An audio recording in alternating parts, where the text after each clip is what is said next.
This video will go through everything you need to know as a new player wanting to play TFT. I'll do my best to make sure it is as simple as possible, and so in some cases there are exceptions that I haven't specified. So take what I say as the normal, but be prepared for it to not always perfectly match what you encounter in game. In the first half of the video I'll explain all the basics, and in the second half of the video I'll recap it all with an example game. So what is TFT and how do you play it? Most simply put, TFT is an 8-player game where each person will build an army. They will then fight other players' armies until only one player is left standing, and this player is crowned the winner.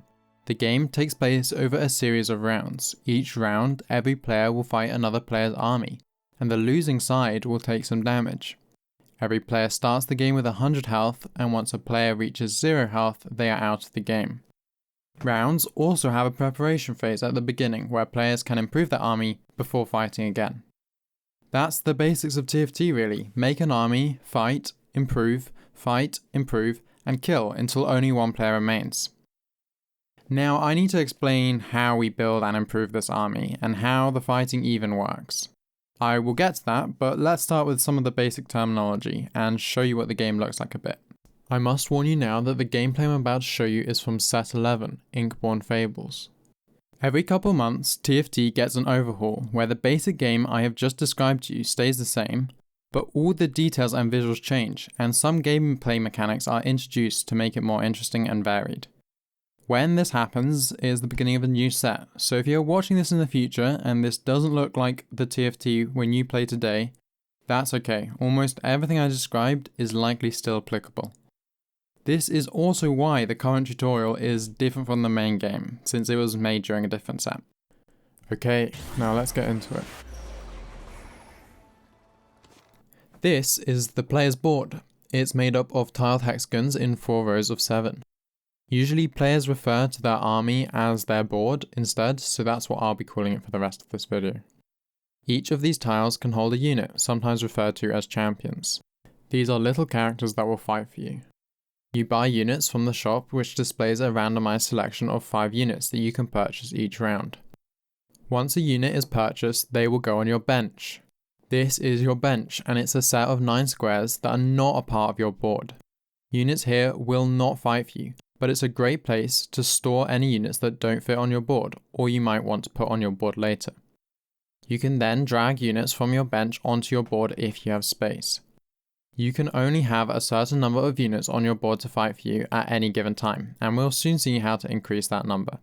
It's worth mentioning at this point that units that die in combat are only gone for the duration of that combat, and will be back exactly where you put them after the round is over, so don't worry about losing any of your units.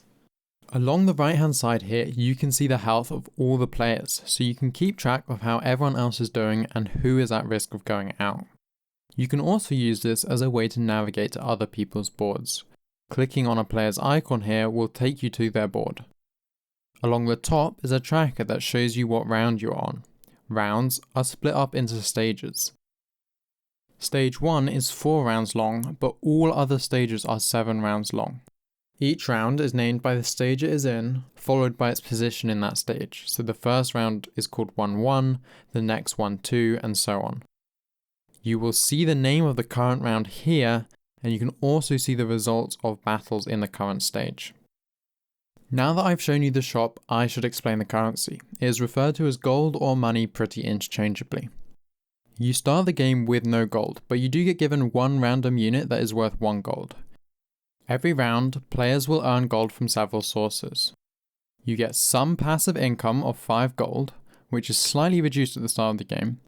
You get extra gold if you have won or lost several battles in a row, and you get some from the most important source of income, interest. Interest is calculated based off the money you had the previous round. For every 10 gold you had, you will get 1 extra gold, with a limit of gaining 5 gold. On the side of your board, you will see these 5 weird boxes. For every 10 gold you have, 1 will get a golden cap thing. And so you can count these to see the amount of interest that you will get next round. These are visible to all players, so you can always see roughly how much gold other players have. Before moving on from talking about gold, there are 2 last things I should mention. The first is that you gain 1 gold at the end of a battle you win. The other is that you can sell units by dragging them over the shop and they will get refunded an amount shown here. This is usually the same as how much they cost to buy. There are 3 ways to spend all this money you're earning. The first is buying units from the shop that I showed you briefly before. With the shop, you are shown 5 units that you can buy, and the cost of each one is shown, as well as a list of their traits. But for now, don't worry about those, we'll talk about them more later. The second thing you can do is spend 2 gold to re-roll the shop.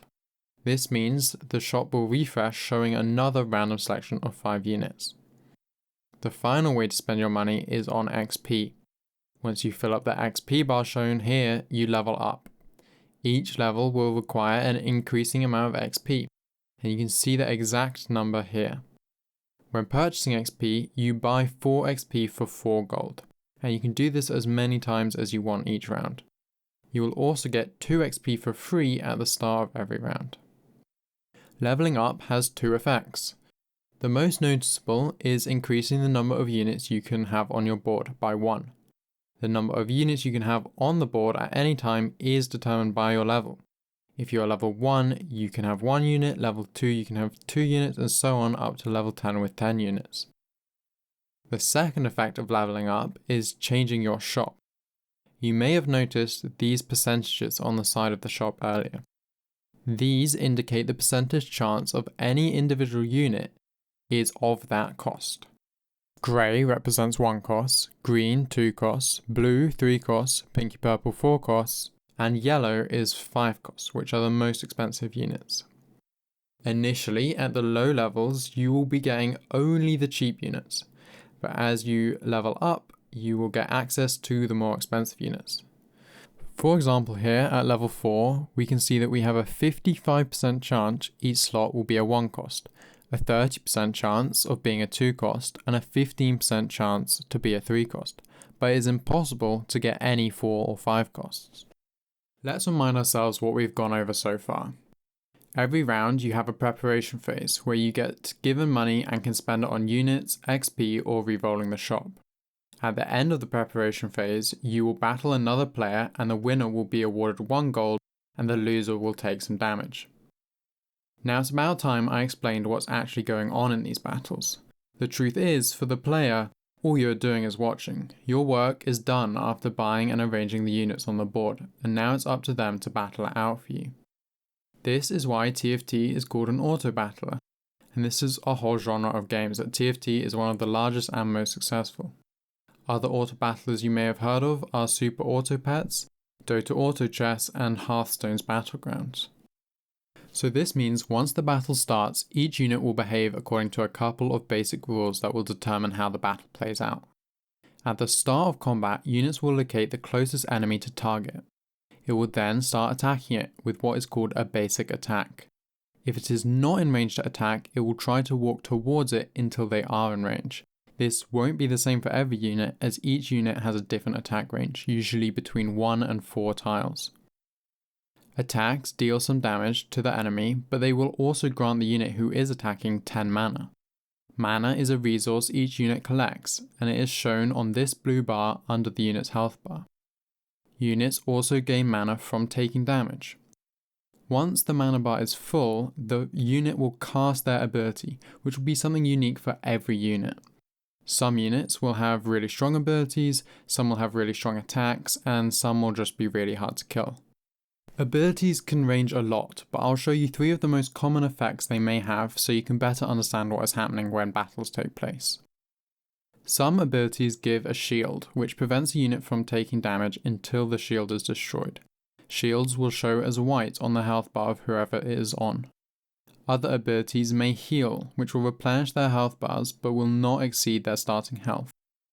And some abilities will stun an enemy, which means that the enemy cannot cast an ability or attack for a period of time. You can read what every ability does by clicking on the unit and reading here. An important concept to understand is that there are 3 types of damage a unit can do: physical damage, magic damage, and true damage. Physical damage is reduced by the armor of the person they are attacking. Magic damage is reduced by magic resist, but true damage cannot be reduced and so is the most powerful form of damage. You can usually see what type of damage a unit does by looking here, or if you're still not sure, you can check by hovering over their ability. If the damage number is orange, it will deal physical damage, blue means magic damage, and white is true damage. Hopefully now you will have a better understanding of what is going on in the battlefield, even if it is out of your control. Understanding how battles work and watching them carefully is important, as it helps you understand how to make your army stronger, as you'll be able to determine your weaknesses a lot easier. The final thing to learn is all the ways which you can make your board stronger. I will list them out now, but don't worry, I will go over each one of them in more detail.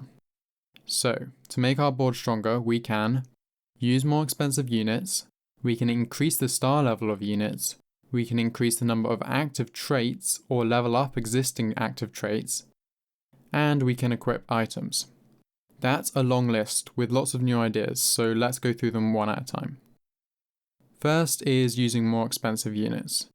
We learned earlier that we can buy XP to level up, so we can get more expensive units in our shop. The reason this is good is the more expensive units are much stronger than the cheap ones, and so we'll make better use of the space on our board. The next thing we can do is increase the star level of a unit. When you buy a unit from the shop, we get what is called a 1-star unit. If, however, we buy 3 of the same unit, they will combine into a better version of that unit. This unit is now 2 stars. If we get 3 2-stars of the same unit, they will also combine to make a 3-star unit. This is important as 2-star units are much more powerful than 1-star units, and 3-star units can be extremely powerful compared to 2-star units. This is often why you will see people buying lots of the same unit and storing them on their bench. Now we get to what is perhaps the most important thing when building your board: traits. These are the words and symbols we've been seeing attached to units this whole time. When we put a unit on our board, their traits are counted on the side here. Once we have enough units with a certain trait, we activate the trait, which will give our units very powerful bonuses. Some traits make only the units with the trait stronger, while others provide team-wide buffs. Some do a bit of both. Traits are very important and can be very powerful, especially if you level them up by including a lot of units with the same trait. On the display here, active traits will be highlighted and their breakpoints will be visible. This means if you reach the next breakpoint, you will gain more powerful bonuses. It is important to note that being between breakpoints does not provide any extra power to the trait. The final power you can add to your board is the use of items. Item components look like this, and are impactful but pretty weak. However, when you place 2 components on a unit, they will combine, creating a completed item which will give powerful bonuses to the unit it is on. Units can have up to 3 items. Components and items will sit on a separate bench here, until you place them on champions. Items can be very confusing because there are 8 components and each combination of 2 components makes a unique item, and so there are a total of 36 items. This means there are a lot of decisions about what item to make and who to put them on, but thankfully the game provides you with a lot of assistance. Clicking on a component will tell you the recipes it is a part of, and clicking on a unit and hovering over here shows you the items they would like. We can use these tools to get the components and items we would like and make our units more powerful. There is also a special component called a golden spatula. This can be combined with other components to make trait emblems. These don't give much power on their own, but when equipped to a champion will give them the trait, which can be very impactful. In the rare case you get 2 spatulas, you can combine them to create a tactician's crown, which increases the number of units you can have on your board by 1. Item components are mostly found from rounds where you do not face another player. Previously, I made it sound like you battle a player every round, but that isn't really the case. Each stage there are 2 non-combat rounds. The 4th round each stage is called a carousel round. Each player gets to pick up a champion and an item by walking over them. Players pick in order of least health to most health, giving players that are weaker the first choice. The 7th round of every stage is a PvE round. That is a round where instead of battling against other players, you battle against non-player creatures. These creatures will drop you loot on death, which will be in these loot orbs. These usually contain a mix of gold, units, and items. These orbs vary in power, but all players will get the same rarity, so don't worry about them being unfair. This does not mean all players get the same loot, just that all players get loot that is equally powerful. Grey orbs give the least loot, while gold and prismatic orbs give very powerful bonuses, but are much more rare. All of Stage 1 is PvE, which gives players 3 rounds to assemble their starting army with the loot they gain from these rounds. On the topic of rounds, another set of significant rounds are 2-1, 3-2, and 4-2. These rounds give the player a choice of 3 powerful bonuses called Augments. These will vary massively in their effects, and will vary in how powerful they are. Silver Augments are the least impactful, gold are the middle tier, and prismatics are the very powerful, often game-altering ones. Do not worry though. Again, all players are offered the same tier of augments, so it is still fair. For each option, you can reroll it once per augment selection. Usually, you read the first 3 presented and choose your favourite, then reroll the other 2. If it is still your favourite, then you take it. But if one of the newly unveiled ones seems more appealing, then you can use the last reroll and choose from your final 3 options. You cannot get the same augment twice, and you also cannot get an augment you rerolled before. The final important round to mention is the very first round of the game. This is where all 8 players will get to vote from a selection of 3 portals. Each portal will alter the game in some way for all players, so give them a read and vote for your favourite. Once the time is up, the game will randomly select one player and their choice of portal will be used. One final thing to touch on is the existence of sets. I mentioned this right at the start of the video that every few months the game gets an overhaul. These are really exciting and change the game in really interesting ways, as well as creating a fresh experience for players. However, to create this variance between sets, new mechanics are introduced. This is great for giving a set a unique feel, but it does mean you need to learn how to make use of these mechanics every set. I'll show you what I'm talking about with an example of this set, which is Set 11 Inkborn Fables. Randomly distributed through the game are encounters. These are shown like this on the round tracker, and they can provide the player with loot, a choice of resources, some temporary units or items, and so on. They can also appear at the start of the game and substitute a portal, or appear on carousel rounds, adding more items to the carousel. That's pretty much all you need to know to get started with TFT. It will feel like a lot of information right now, but once you play a couple of games, you will very quickly start finding all of these different systems very natural. But feel free to go back through the video, as I did go through a lot very quickly, so re-listening to certain parts will help. I have timestamped the whole video, so hopefully it's easier to go back to specific explanations if you ever want to review something. Okay, let's get into some example gameplay. As you can see, you start the game on this little island with the 7 other players, and this is where you vote for your portal. You can hover over the options on the left to read what they do. I'm going to vote for this one. And you can either click this vote button, or you can move your character into this corresponding circle, and you see that it's my vote. And once the time's up, it's going to randomly select one of us.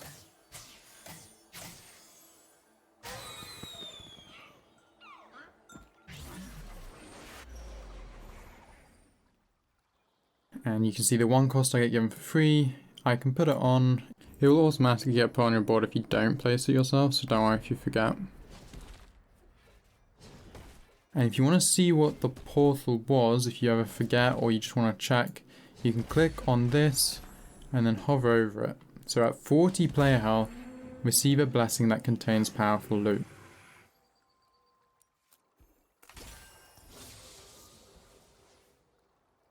So as you can see, I got some more champions from the loot. I'm going to put one on my board. And now we can look at my shop. Usually if you see 2 of the same champion, it's a good idea to buy them, because there's a good chance you might get a 3rd to 2-star. Pick up the loot, we got an item component. Now I need to think if I want any of these champions for my shop. You can see I'm starting to get 2 costs for my shop. I'm gonna buy this. Swap that. And we're still pretty poor because at the start of the game passive income is reduced. Got a sparring glove and a chain vest. So you can see now that the PvE rounds are done. And now we get to pick our first augment. As I mentioned before, you want to pick your favorite. I think my favorite is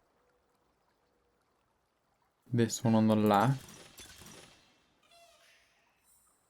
Now I can pick my favorite, which is definitely the one in the middle, and I'm going to take it. And what this augment does is it gives me this training dummy. Training dummies are kind of like units, but they don't attack. They can only take damage. They just serve as extra health. You can see they have no mana. And this one gets 2 random emblems. So I should be trying to find things that match them. So we've got Dryad, which matches that. We've got 2 mythics that I could put on next round. And now we can start thinking about items. Since we've got Dryad and Mythic, it's worth thinking about who I want to play. So let's say I wanted to play Rek'Sai. I can click on him here, you can see it's highlighted him, I can see his health, his mana, what his ability does, where to place him on the board, how far his range is, you can see it's highlighting it now. But what I want to show you now is this, which tells me what type of unit he is, also what items he wants. So let's go over that again. We can now see if we can make any of these items with the components we have on our bench, and we actually can. We can see that if we combine this with this, we get an item that he wants. And we can also now 2-star him, which is good. And I'm also going to put these 2 in, which will get mythic. And you can see we've now completed some traits. You can also see that I can 2-star Koboko, which could possibly be a good idea, but I actually don't think I'm going to play Koboko. So instead of buying the 3rd one, I'm just going to sell these 2. And I can do the same for these as well, if I don't think I'm going to play them. And the reason I'm selling them is because now you can see I'm above 10 gold, so I'll get interest next round. So my Rek'Sai is now actually doing really well, now that he's 2-starred. I think we might still lose this to the Cogmore. Move a bit close. And we do barely get the win there. And another 2-star is very good. Unfortunately, we still don't have any backline. You can see all of our units are 1 range and want to be put at the front. Usually, you want a good mix of front and backline.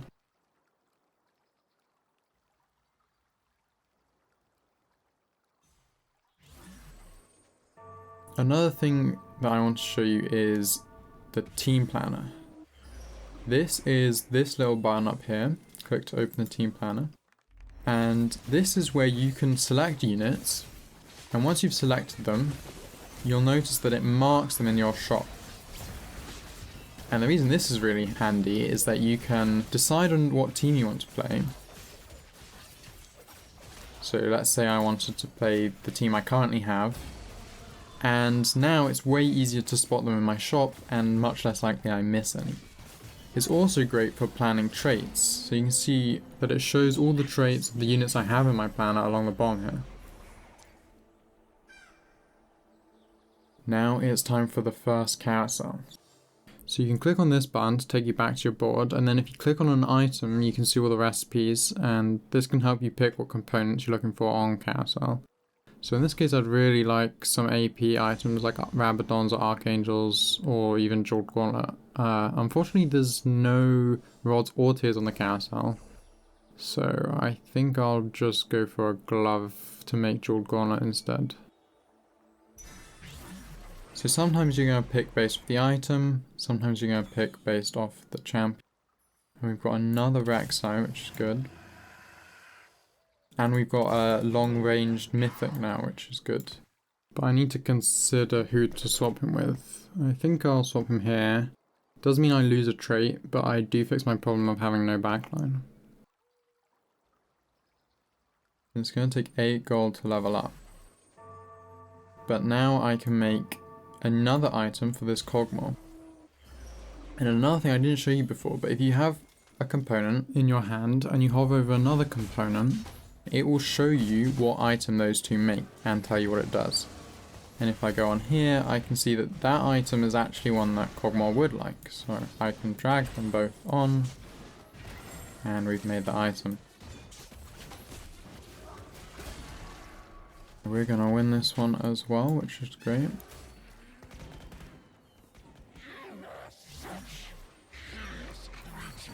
And you can see right now that I'm got 4 Mythic, which is one short of leveling up the trait. Mythic does benefit from the individual units, so it's not a complete waste, but I should usually try add another to each 5 and level up the trait, or take one out and make room for a different trait.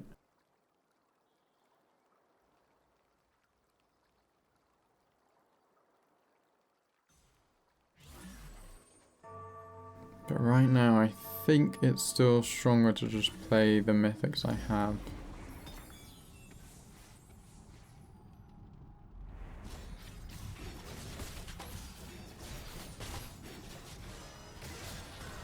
And you'll notice that right now I'm on 29 gold, but now that I've won I'm at 30, so I don't need to sell any units to get the interest. So sometimes you'll be 1 off, and it's worth remembering before you sell a unit that you might as well wait until the end of the battle just to check you don't get the bonus gold from winning. If I lost that, I could sell one of these units and I would get to 30 gold.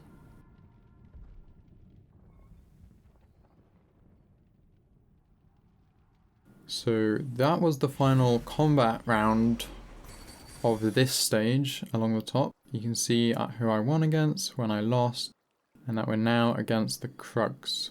So this is where we're going to get some more loot. I'm going to pick up the people that I've marked on my team planner. But I should be starting to think about who I want to add because we're going to level up very soon. So these are the 2 units I'm not really using, so I might sell those in a second to get interest. And we get a tier, which is good.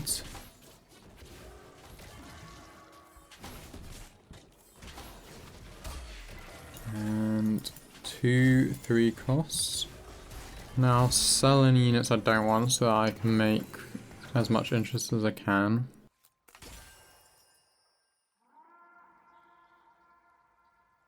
I think I don't want any of those. So you can see we finally got to 50 gold. We only got 1 component, which is fine.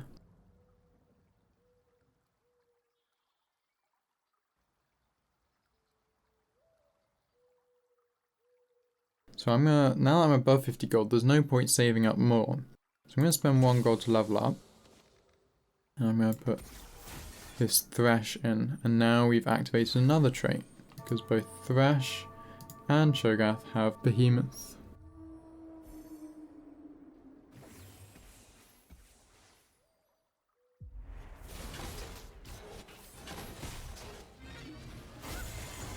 So on the enemy team here we can actually see a different looking item. This is called an artifact, and you can't craft these. You can only really get them from loot or from augments like this guy has. So we're probably going to lose this fight. They have a 3 cost 1-star carry with an artifact, and we just have a 1-star 1 cost. So we're considerably weaker.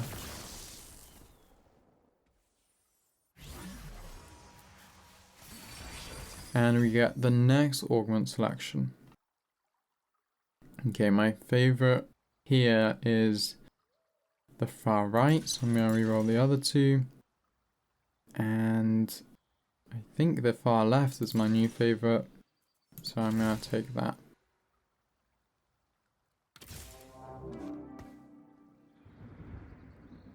Now I'm gonna sell this Cogmore to take the item off. And the reason I do that is because the augment I just got is gonna turn completed items that are on my item bench for 3 rounds into a support anvil. So I'll show you what a support anvil is. It's also worth mentioning that along the top here we can see that there's gonna be an encounter. There's 4 different types of encounters. There's the one that replaces a portal at the start of the game, so we didn't get one like that this game. There's one type that can be on carousel, which will modify it in some way. There's ones on the combat rounds, which usually give you some sort of gift. And then there's ones that are their own separate round, like this. You can see normally there's 7 rounds, but now there's 8. And these ones vary a bit more and can sometimes be a group activity. So we'll see what that is when we get there.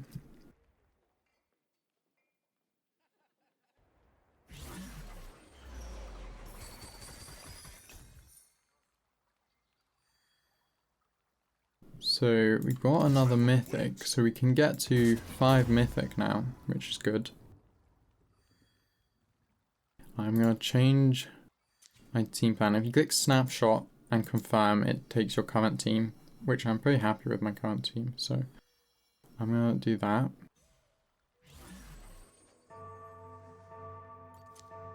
And I'm at 72 gold, which is wasting the gold, but I got a bit distracted. So what we're going to do here is spend gold to level up, but not go all the way. We're going to stop 2 XP short of leveling up. And the reason you do that is because at the start of every round you automatically get 2 XP. So next round I will be level 6, and that means I will get shop odds like I'm level 6. So it's just a bit cheaper. And once I'm level 6, I think we'll roll a little bit to try 2-star some of these people.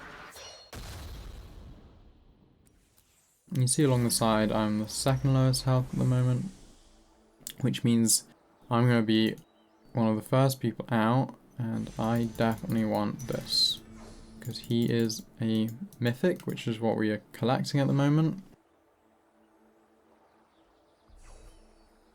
And I don't really care about the component, because even though I can see what it makes, and you can see with the tier I have at home, it highlights the ones you can build currently, so I can make a static shiv.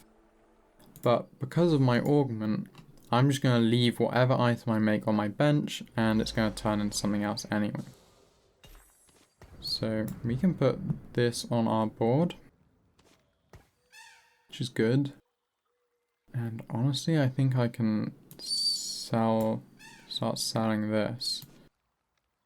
I don't really have a great replacement yet. So for now, I think I'll leave it. What's important to do is to make this item, and if I sell the unit, you can see the item stays and it goes onto my bench. And I need to not put that on anyone.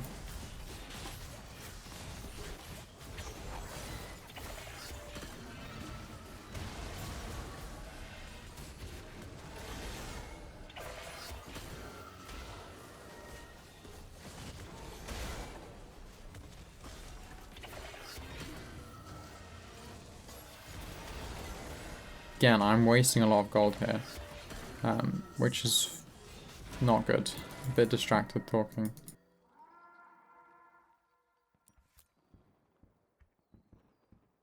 Hopefully we can get to 7 mythics soon.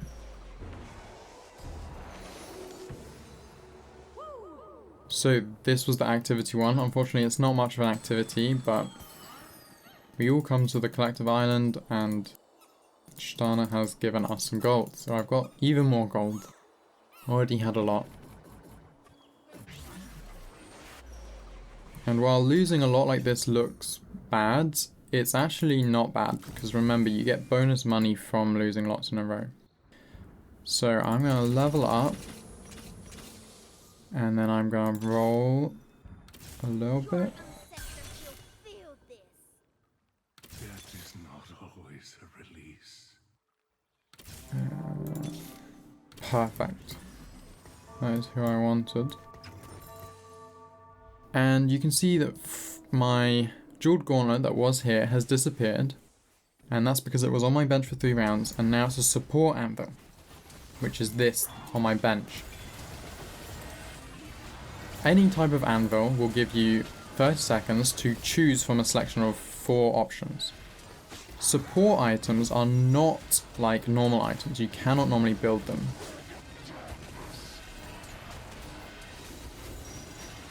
They usually affect a group of allies, not just one ally. So we're going to see now. These are my options. You'll see they have this little support icon. And they'll all do something slightly different. So this will buff the damage of my team. This gives my whole team some extra ability power and attack damage. This one makes some people immune to stuns.